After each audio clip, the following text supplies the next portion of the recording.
Chapter 18. The Flinging of Wands. When Harry woke up on Sunday morning, it took him a moment to remember why he felt so miserable and worried. Then the memory of the previous night rolled over him. He sat up and ripped back the curtains of his own four posters, intending to talk to Ron to force Ron to believe him, only to find that Ron's bed was empty. He had obviously gone down to breakfast. Harry dressed and went down the spiral staircase into the common room. The moment he appeared, people who had already finished breakfast broke into applause again. The prospect of going down into the Great Hall and facing the rest of the Gryffindors, or treating him like some sort of hero, was not inviting. It was that, however, or savior, and allow him to be concerned by a Grievous brothers, who were both beckoning frantically to him to join them. He walked resolutely over to the portrait hole, pushed it open, climbed out of it, and found himself face to face with Hermione. "Hello," she said, holding up a stack of toast, which she was carrying in a napkin. "I brought you this. Want to go for a walk?" "Good idea," said Harry gratefully. They went downstairs, crossed the entrance hall quickly without looking in at the Great Hall, and were soon striding across the lawn toward the lake. There the Drumstank ship was mooned reflected blackly in the water.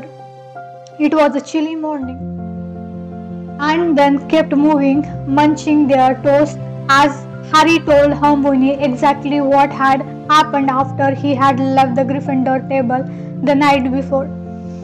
To his immense relief, Hermione accepted his story without question. "Well, of course, I knew you didn't enter yourself," she said when he had finished telling her about the scene in the chamber of the hall. "The look on your face when Dumbledore read out your name. The question is, who did put in?" "Because Moody's right, Harry. I don't think any student would have done it. They had never been able to fool the goblet or get over Dumbledore's." "Have you seen Ron?" Harry interrupted. Hermione hesitated. Yes. He was at breakfast," she said. "Does he still think I entered myself?" "Well, I don't think so. Not really," said Hermione awkwardly. "What's that supposed to mean, not really?" "Oh, Harry, isn't it obvious?" Hermione said despairingly. "He's jealous." "Jealous?" Harry said incredulously. "Jealous of what? He won't make a part of himself in front of the whole school, does he?" "Look," said Hermione patiently. "It's always you who gets all the attention. You know it is." "I know it's not your fault," she added quickly, seeing Harry open his mouth furiously. "I know you don't ask it. But well, you know, Ron's got all those brothers to compete against at home, and you are his best friend, and you are really famous. He's always settled to one side whenever people see you, and he put up with it, and he never mentioned it. But I suppose this is just one time too many." "Great," said Harry bitterly. "Really great. I tell him from me I'll swap any time he wants. Tell him from me he is welcome to it. People going at my forehead everywhere I go. I'm not telling him anything," Hermione said shortly. "Tell him yourself. It's not the only way to sort this out. I'm not running around after him trying to make him grow up," Harry said so loudly that several owls in the nearby tree fried in alarm. "Maybe he'll believe I am not enjoying myself when I have got my neck broken, or—" "That's not funny," said Hermione quietly. "That's not funny at all." She looked extremely anxious. "Harry, I have been thinking. You know what I have got to do, don't you? Straight away, the moment we get back to the castle. Yeah, give Ron a good kick up. Write to Sirius. You have got to tell him what happened. He asked you to keep him posted on everything that's going on at Hogwarts. It's almost as if he expects something like this to happen. I brought some parchment and quill out with me." "Some of it," said Harry, looking around to check that they couldn't be overheard. But the ground were quite deserted. He came back to the country just because my scar twinged. He'll probably come busting right into the castle if I tell him someone's entered me in the Triwizard tournament. He had want you to tell him, said Hermione sternly. He's going to find out anyway. How? Harry, this isn't going to be kept quiet, said Hermione very seriously. This tournament's famous, and you are famous. I'll be really surprised if there isn't anything in the Daily Prophet about you competing. You are already in half the book about you know who. You know that, and Cyrus would rather hear it from you. I know he would. Okay, I'll write to him, said Harry, throwing his last piece of toast to the lake. They both stood and watched it floating there for a moment before a large turtle rose out of the water and scooped it beneath the surface. Then they returned to the castle, whose owl I'm going to use, Harry said as they climbed the stairs. He told me not to use Hedwig again. Ask Ron if you can borrow. I'm not asking Ron for anything, Harry said flatly. Well, borrow one of the school's owls, then anyone can use them, said Hermione. They went up to the owlery. Hermione gave Harry a piece of parchment, and a bottle of ink, then strolled around the long lines of perches, looking at all the different owls. While Harry sat down against the wall and wrote his letter, Dear Cyrus, told me to keep you posted on what's happening at Hogwarts. So here goes. I don't know if you heard, but the Triwizard tournament's happening this year, and on Saturday night I got picked as a fourth champion. I don't know who put my name in the goblet of fire because I didn't. The other Hogwarts champion is Cedric Diggory from Hufflepuff. He passed the point, thinking he had an urge to say something about the large weight of anxiety that seemed to have settled inside his chest since last night, but he couldn't think how to translate this into words. So he simply dipped his quill back into the ink and wrote, Hope you are okay and Buckbeak. Harry finished. He told Hermione, getting to his feet and brushing straw off his robe. At this, Hedwig came fluttering down into his shoulder and held out her leg. I can't use you, Harry rolled out, looking around for the school owls. I have got to use one of these. Hedwig gave a very loud shoot and took off so suddenly that her talon cut into the shoulder. She kept her back to Harry all the time she was trying to litter his leg off a large barn owl. When the barn owl had flown off, Harry reached out to the stroke Hedwig, but she clicked her beak furiously and soared up into the rafter out of range. Worse wrong than you, said Harry angrily. This isn't my fault.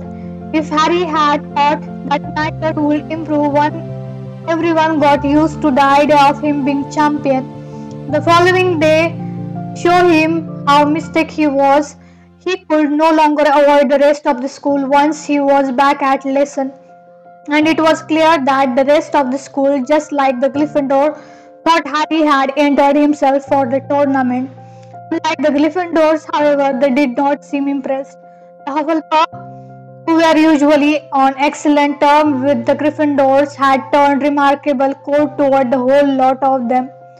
One herbology lesson was enough to demonstrate this. It was plain that Hufflepuff felt that Harry had stolen their champion's glory.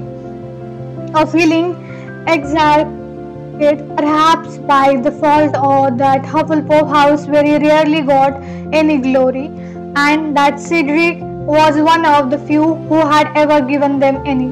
Having beaten Gryffindor once at Quidditch, Ernie Macmillan and Justice Finch Fletchley, with whom Harry normally got on very well, did not talk to him even though they were reporting bouncing ball at the same tree. Though they did laugh rather unpleasantly when one of the bouncing ball wriggled free from Harry's grip and smacked him hard in the face. Ron wasn't talking to Harry either. Hermione sat between them, making very forced conversation, but though both answered her normally, they avoided making eye contact with each other. Harry thought even Professor Sprout seemed distant with him. But then she was head of Hufflepuff House. He would have been looking forward to seeing Hagrid under normal circumstances. But care of magical creature meant seeing the Slytherins too. The time he would come face to face with the since becoming champion. Predictably, Malfoy arrived at Hagrid's cabin with his familiar sneer firmly in place. "Oh, look good, boys. It's the champion," he said to Grab and Goyle at the moment he got within earshot of Harry. "Got your autograph books? Better get a signature now because I doubt he's going to be around much longer. Ask the Triwizard Champion how tired. How long do you reckon you're going to last, Potter?" "10 minutes in the first task, my bet." Graham and Goyle guffawed sycophantically, but Malfoy had to stop there because Hagrid emerged from the back of his cabin, balancing a glittering tower of crate containing a very large blast-ended Skrewts. To the class horror, Hagrid proceeded to explain that the reason the Skrewts had been killing one another was an excess of pent-up energy, and that the solution would be for each student to fix a lash on a Skrewts and take it for a short walk. The only good thing about this plan was that it distracted Malfoy completely. "Take this thing for a walk," he repeated in disgust, staring into one of the boxes. "And where exactly are we supposed to fix the lace?" "Around the string, the blasting end, or the sucker." "Round the middle," said Hagrid, demonstrating. Yeah, might want to put on your dragon hide glove, just an extra precaution like." "Harry, you come here and help me with the big one." Hagrid's real intention, however, was to talk to Harry away from the rest of the class. He waited until everyone else had set off with their Skrewts, then turned to Harry and said very seriously, "So you are Captain Harry in the tournament, school champion." "One of the champions," Harry corrected him. Hagrid's brittle black eye looked very anxious under his wild eyebrow. "No idea who put you in for it, Harry." You believe I don't do it then," said Harry, concealing with difficulty the rush of gratitude he felt at Hagrid's word. "Of course I do," Hagrid grunted. "Yes, say it wasn't you and I believe you. And Dumbledore believes you all. Wish I knew who did it," said Harry bitterly. The pair of them looked out over the lawn. The class was widely scattered now, and all the grants difficulty. The Skrewts were now over 3 feet long and extremely powerful, no longer shell-less and colorless. They had developed a kind of thick greyish shiny armor. They looked like a cross between giant scorpion and elongated crabs. But still without recognizable head or eyes, they had become immensely strong and very hard to control. "Look like they are having fun, don't they?" Hagrid said happily. Harry assumed he was talking about the Skrewts because his classmates certainly weren't. Every now and then, with an alarming bang, one of the Skrewts' end would explode, causing it to shoot forward several yards, and more than one person was being dragged along on their stomach, trying desperately to get back on their feet. I don't know, Harry," Hagrid sighed suddenly, looking back down at him with a worried expression on his face. "School champion, everything seems to happen to you, doesn't it?" Harry didn't answer. Yes, everything did seem to happen to him. That was more or less what Hermione had said as they had walked around the lake. And that was the reason, according to her, that Ron was no longer talking to him. The next few days were some of the Harry's worst at Hogwarts. The closest he had ever come to feeling like this had been during those months in his second year, when a large part of the school had suspected him of attacking his fellow students. But Ron had been on his side then. He thought he could have coped with the rest of the school's behavior if he could just have Ron back as a friend, but he wasn't going to try and pursued Ron to talk on him if Ron didn't want to. Nevertheless, it was lonely with dislike pouring in on him from all sides.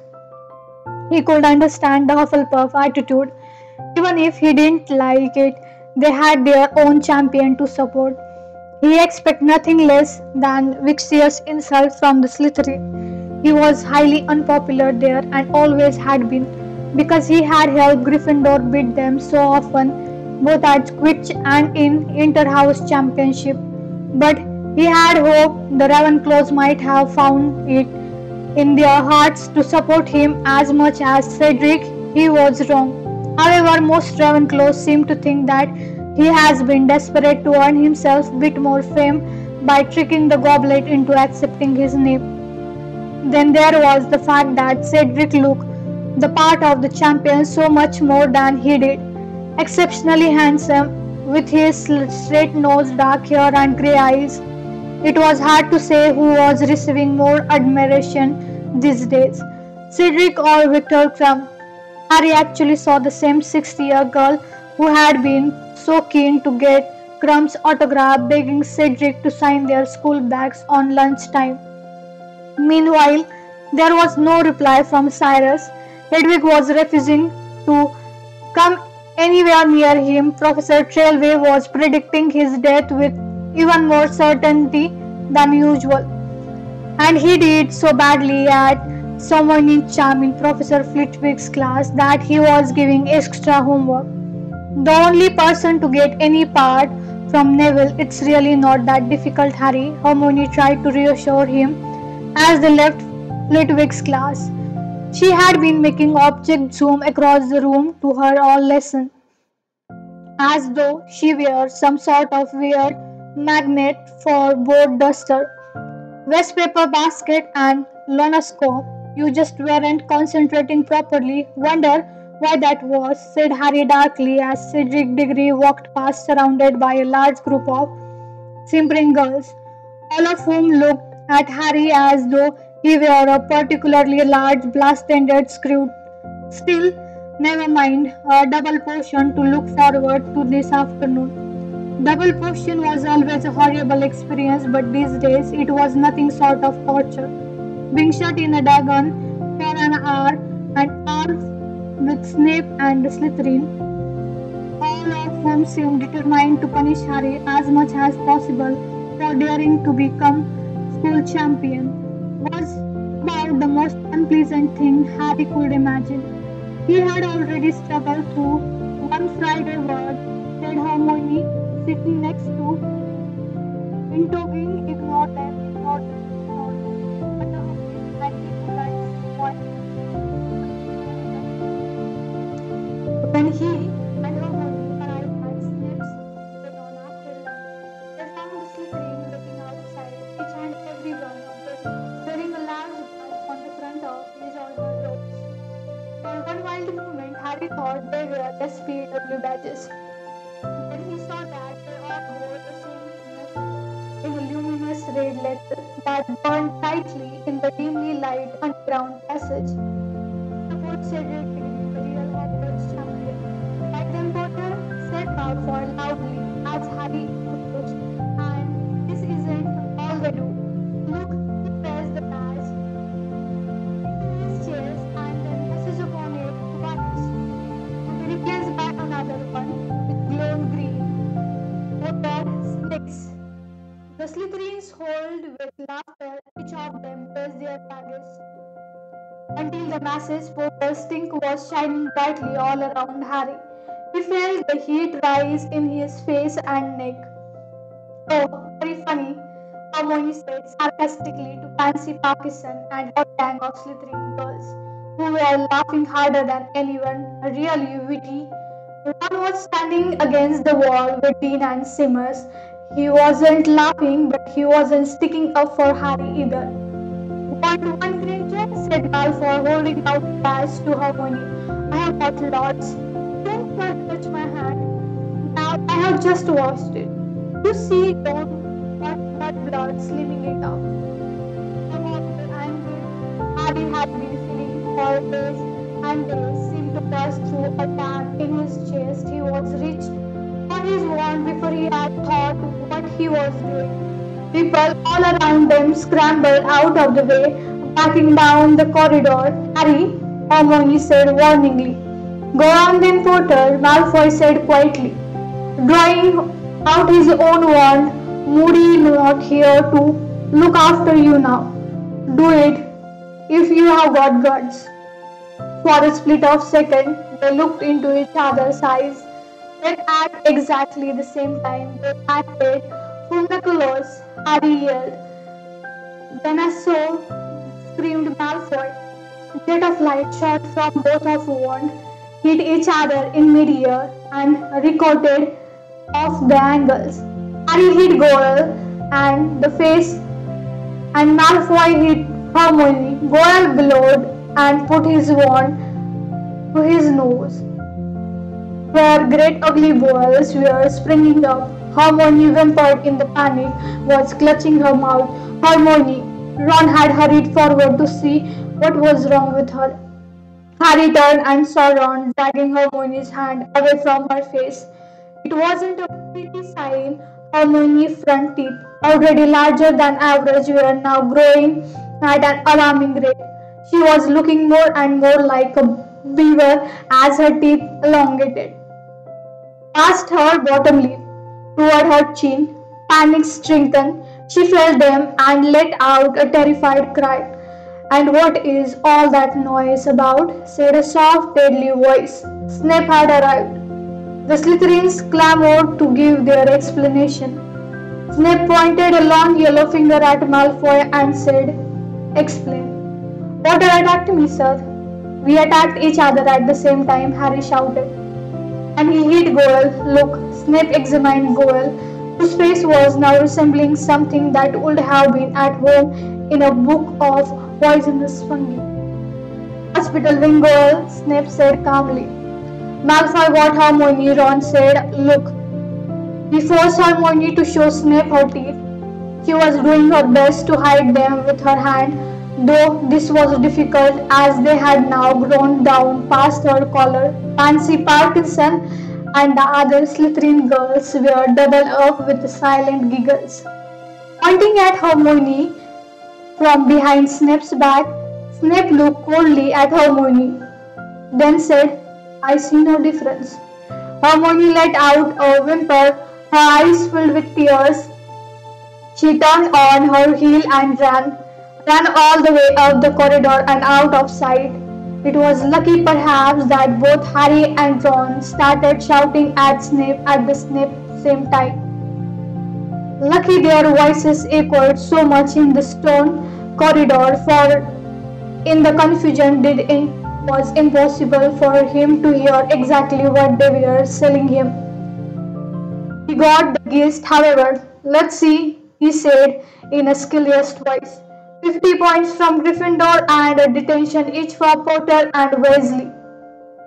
Now get inside or I'll be a week worth of detention. Harry's ears were ringing.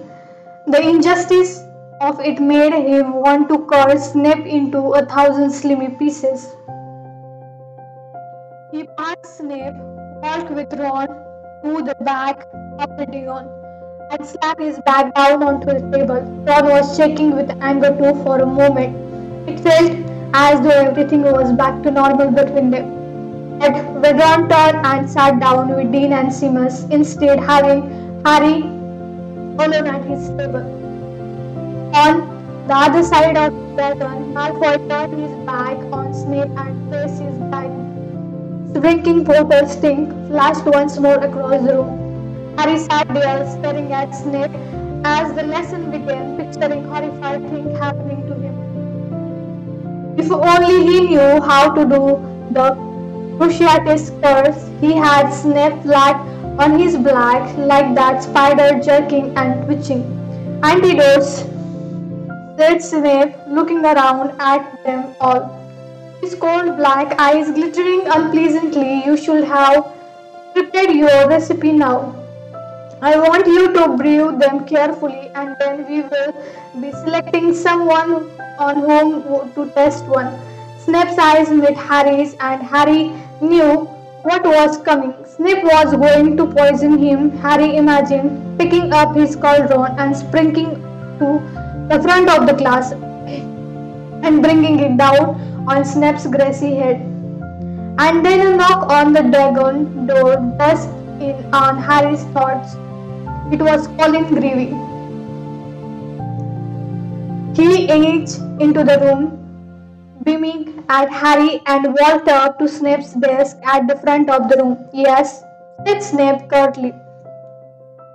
"Yes, sir. I'm supposed to take Harry Potter upstairs." Snape stared down his hooked nose at Colin, whose smile faded from his eager face. "Potter has another hour of potion to complete," said Snape coldly. "He will come upstairs when the class is finished." Colin went pink. "Sir, Mr. Bagman wants him," he said nervously. "All the champions have got to go. I think they want to take photograph." Harry would have given anything he owned to have stopped Colin saying those last few words. He chanced half a glass at Ron, but Ron was staring determinedly at the ceiling. Very well, Snape snapped. "Potter, leave your things here. I want you back down here later to test your attitude." "Please, sir, he has got to take his things with me," squeaked Colin. "All the champions." "Very well," said Snape. "Potter, take your bag and get out of my sight." Harry swung his bag over his shoulder, got up, and headed for the door. As he walked through the Slytherin's desk, Potter's things flashed at him from every direction. "It's amazing, isn't it, Harry?" said Colin, starting to speak. The moment Harry had closed the dragon door behind him. "Isn't it, though, you being champion?" "Yeah, really amazing," said Harry heavily as they set off toward the step into the entrance hall. "What do they want photos for, Colin?" "A Daily Prophet, I think." "Great," said Harry dully. "Exactly what I need, more publicity." "Good luck," said Colin. When they had reached the right room, Harry knocked on the door and he entered. He was in the fairly small classroom. Most of the desks had been pushed away to the back of the room, leaving a large space in the middle. Three of them, however, had been placed end to end in front of the blackboard and covered with a long length of velvet. 5 chairs had been set behind the velvet-covered desk, and Ludo Bagman was sitting one of them, talking to the witch Harry had never seen before, who was wearing Magnetar robe. Victor Crumb was standing moodily in the corner as usual and not talking to anybody. Cedric and Fleur were in conversation. Fleur looked a good deal happier than Harry had seen her so far. She kept throwing back her head so that her long silvery hair caught the light. A punchy man holding a large black camera that was smoking slightly was watching Fleur out of the corner of his eyes. Bagman suddenly spotted Harry, got up quickly and pounded forward. "Here he is, champion number 4. In you come, Harry, in you come. Nothing to worry about. It's just a wand-weighing ceremony. The rest of the judges will be here in a moment." Harry lightened.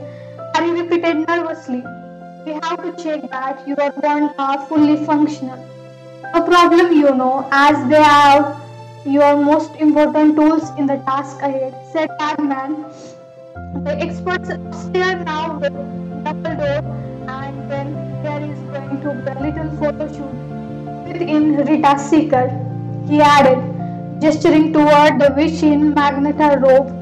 "She is doing a small piece of tournament for the Daily Prophet." "May not that small, Ludo," said Rita Seeker, her eyes on Harry.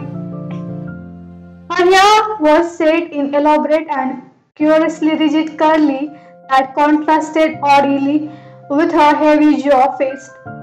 She wore jeweled spectacles. Thick fingers clutched her crocodile skin handbag, ended in 2-inch nail-painted crimson.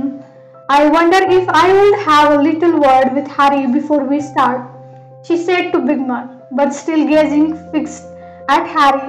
"The youngest champion, you know, to add a bit of color," certainly cried Big Man. "That is, if Harry had no objection," said Harry, politely.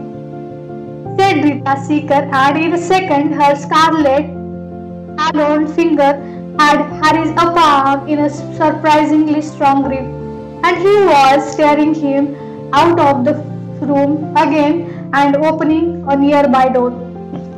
"We don't want to be in there with all those no's," she said. "Let's see. Yes, this is nice and cozy." It was a broom-covered. Harry stared at her. "Come along, dear.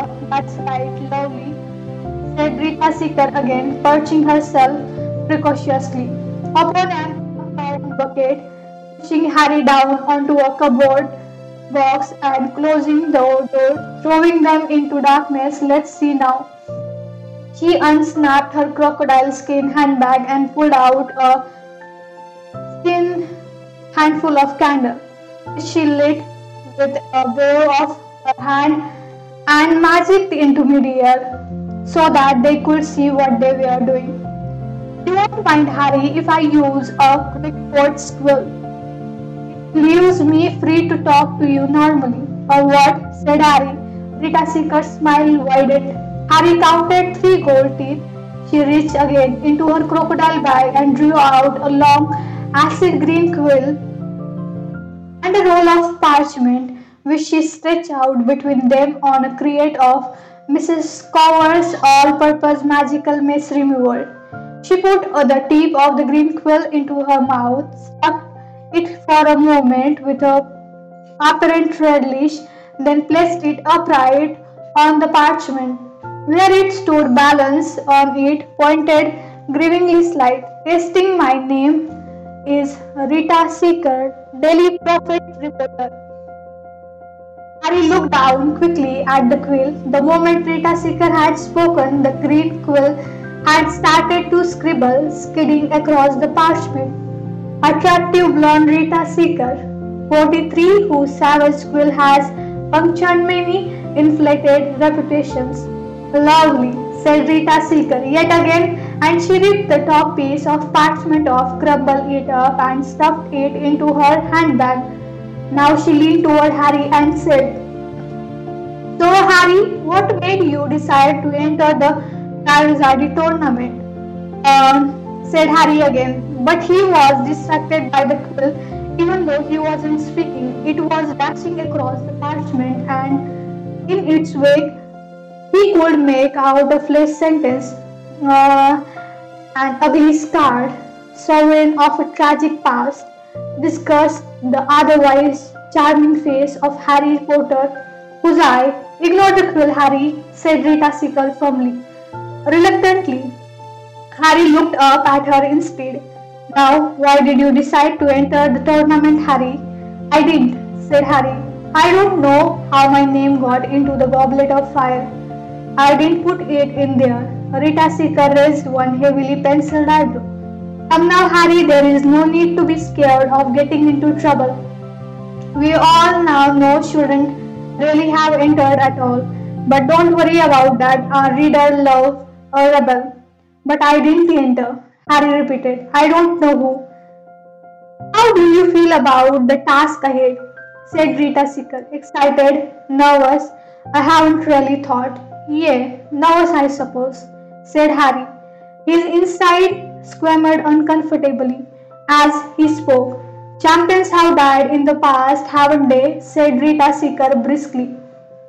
"Have you thought about that at all?" "Well, they say it's going to be a lot safer this year," said Harry, quill wizard across the parchment between them, back and forward, as though it were skating. "Of course, you have looked death in the face before, haven't you?" said Rita Seeker, watching him closely. "How would you say that's affected you?" Said Harry yet again. "Do you think that the trauma in your past might have made you keen to prove yourself, to live up to your name? Do you think that perhaps you were tempted to enter the Charizard tournament because—" "I didn't enter," said Harry, to feel irritated. Can you remember your parents at all? Said Rita Seeker, talking over him. No, said Harry. How do you think they had feel if they knew you were competing in Triwizard tournament? Proud, worried, angry. Harry was feeling really annoyed now. How on earth was he to know how his parents would feel if they were alive? He could feel Rita Seeker watching him very intently, frowning. He avoided her gaze and looked down at the word Quill had just written. Tears filled those starting green eyes as our conversation turned to the parents he can barely remember. I have not got any tears in my eyes, said Harry loudly. Before Rita Seeker could say a word, the door of the broom cupboard was pulled open. Harry looked around, blinking in the bright light. Albus Dumbledore stood there, looking down at both of them, squashed into the cupboard. Dumbledore, cried Rita Seeker with very appearance of delight, but Harry noticed that her quill and the parchment had suddenly vanished from the box of magical mace remover, and Rita's clawed finger were hastily snapping shut the clasps of her crocodile skin bag. How are you? She said, standing up and holding out one of her large, mannish hand to Dumbledore. I hope you saw my piece over the summer about the International Confederation of Wizards Conference. Enchantingly nasty, said Dumbledore, his eyes twinkling. I particularly enjoy your description of me as an absolute dignibat. Rita Seeker didn't look remotely abashed. I was just making the point that some of your ideas are a little old-fashioned, Dumbledore, and that may wizard in a secret. I will be delighted to hear the reason behind the rudeness, Rita, said Dumbledore, with a courteous bow and a smile. But I am afraid we will have to discuss the matter later. The winging of the wand is about to start and it cannot take place if one of our champions is hidden in a broom cupboard. Very glad to get away from Rita Seeker, Harry hurried back into the room. The other champions were now sitting in chairs near the door, and he sat down quickly next to Cedric, looking up at the velvet-covered table. Four of the 5 judges were now sitting: Professor Karkaroff, Madame Maxim, Mr. Crouch, and Ludo Bigman. Rita Seeker settled herself down in a corner. Harry saw her slip the parchment out of her bag again, spread it on her knee, suck the end and the quick coat squill, and place it once more on the parchment. May I introduce Mr. Ollivander, said Dumbledore, taking his place at the judge table and taking to the champion.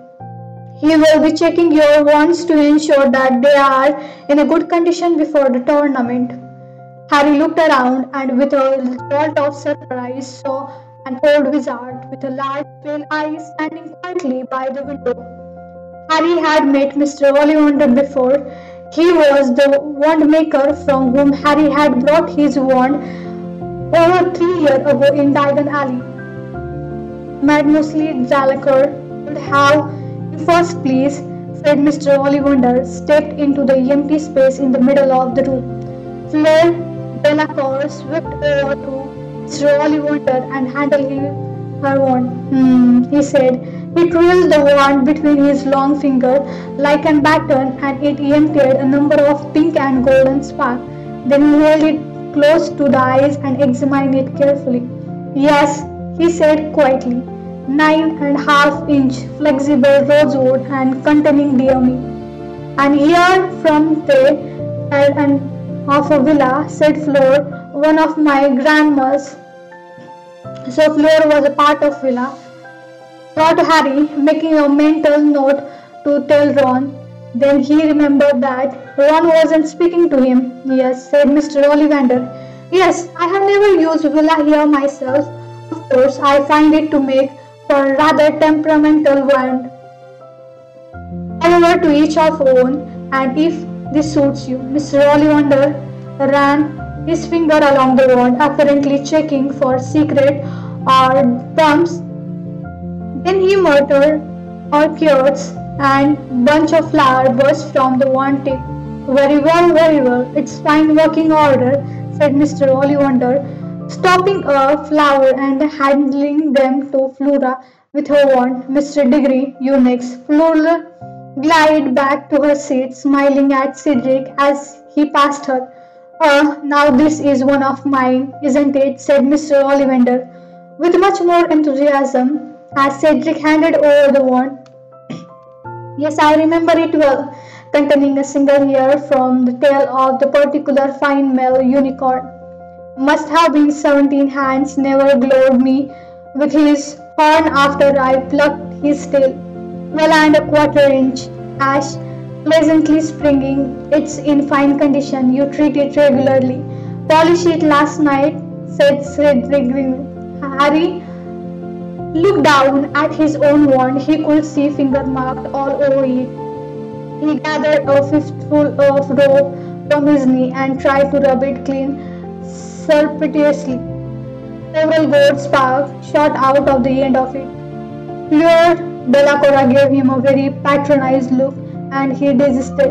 Mr. Ollivander sent a stream of silver smoke ring across the room. From the tip of the Cedric's wand, pronounced himself satisfied, and then said, Mr. Crumb, if you please. Mr. Crumb got on to his feet, rounded shouldered, and ducked toward Mr. Ollivander. He thrust out of his wand and stood scrolling, with his wand in the pocket of his robe.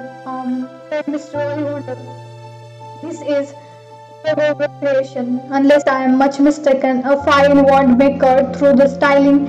I never quit that one, never. He lifted the wand and examined it minutely, turning it over and over before his eyes. Yes, hornbeam and dragon heartstring. He shot at Crumb, who nodded, rather thicker than one usually see. Quite rigid, 10¼ inch, Avis.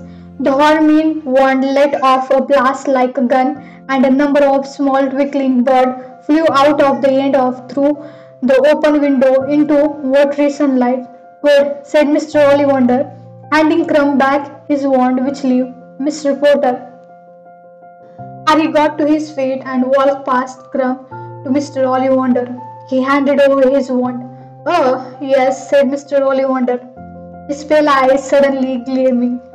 Yes. How well I remember. Harry could remember too. He could remember it as though it had happened yesterday. 4 summers ago, on his 11th birthday, he had entered Mr. Ollivander's shop with Hagrid to buy a wand. Mr. Ollivander had taken his measurement and then started handing him wand to try. Harry had read what felt like every wand in the shop, until at last he had found one that suited him. This one, which was made of wholly 11-inch long and contained a single feather from the tail of Phoenix. Mr. Ollivander had been very surprised that Harry had been so compatible with his wand. Curious, he had said, curious. Not until Harry asked what was curious had Mr. Ollivander explained that the Phoenix feather in Harry's wand had come from the same bird that had supplied the core of Voldemort's. Harry had never shared this piece of information with anybody. He was very fond of his wand, and as far as he was concerned, its relation to Voldemort's wand was something it couldn't help, rather, as he couldn't help being related to Aunt Petunia. However, he really hoped that Mr. Ollivander wasn't about to tell the room about it. He had a funny feeling Rita Seeker might just explode with excitement in it. Mr. Ollivander spent much longer examined Harry's wand than anyone else. Eventually, however, he made a fountain of wine shoot out of it and handed back Harry, announcing that it was still in perfect condition. Thank you all, said Dumbledore, standing up at the judge's table. You might go back to your lesson now, or perhaps it will be quicker just to go down to dinner. As they are about to end, feeling that at last something had gone right today, Harry got up to leave, but the man with a black camera jumped up and cleared his throat. Photos, Dumbledore photos. cried Bigman excitedly. All the judges and champions. What do you think, Rita? Yes, let's do those first, said Rita Seeker, whose eyes were upon Harry again. And then perhaps some individual shots. Then photographs took a long time. Madame Maxim cast everyone else into shadow wherever she stood, and the photograph couldn't stand for enough back to get her into the frame. Eventually, she had to sit while everyone else stood around her. Pycroft kept rolling his goat around his fingers to give it extra curl. Crumb, who Harry would have thought would have been used to his sort of things, curled half hidden and the back of group. The photographer seemed missed to get Fleur at front, but Rita Seeker kept hurrying forward and dragging Harry into greater prominence. Then she insisted in separate sorts of all the champions. At last they were three free to go. Harry went down to dinner. Hermione wasn't there. She supposed she wasn't still in hospital wing. Harry, her teeth fixed, he ate alone at the end of the table, then turned to Gryffindor Tower, thinking of all the extra work on summoning charms that he had to do up in the dormitory. He came across Ron. You had an owl, said Ron, breathlessly the moment he walked in. He was pointing at Harry's pillow. The school barn owl was waiting for him there. All right, said Harry. And we have got to do our detention tomorrow night, Snip's Dagon, said Ron. He then walked straight out the room, not looking at Harry for a moment. Harry considered going after him. He wasn't sure whether he wanted to talk to him or hit him. Both seemed quite appealing, but the lure of Cyrus' answer was too strong. Harry strode over to the barn owl, looked the letter off its leg, and unrolled it. Harry, I can't say everything I would like to be in later. It's too risky in case the owl is intercepted. We need to talk face to face. Can you ensure that you are alone by 5 in Gryffindor Tower at 1 o'clock in the morning on 26th of November? I know better than anyone that you can look after yourself, and while you are around Dumbledore and Moody, I don't think anyone will be able to hurt you. However, someone seems to be having tried entering you in that tournament. It would have been very risky, especially right under Dumbledore's nose. Be on the watch. Harry, I still want to hear about anything unusual. Let me know about the 22nd of November as quickly as you can. Cyrus. That's it for today. Thank you so much. Stay tuned for next chapter. Till then, see ya. Bye-bye.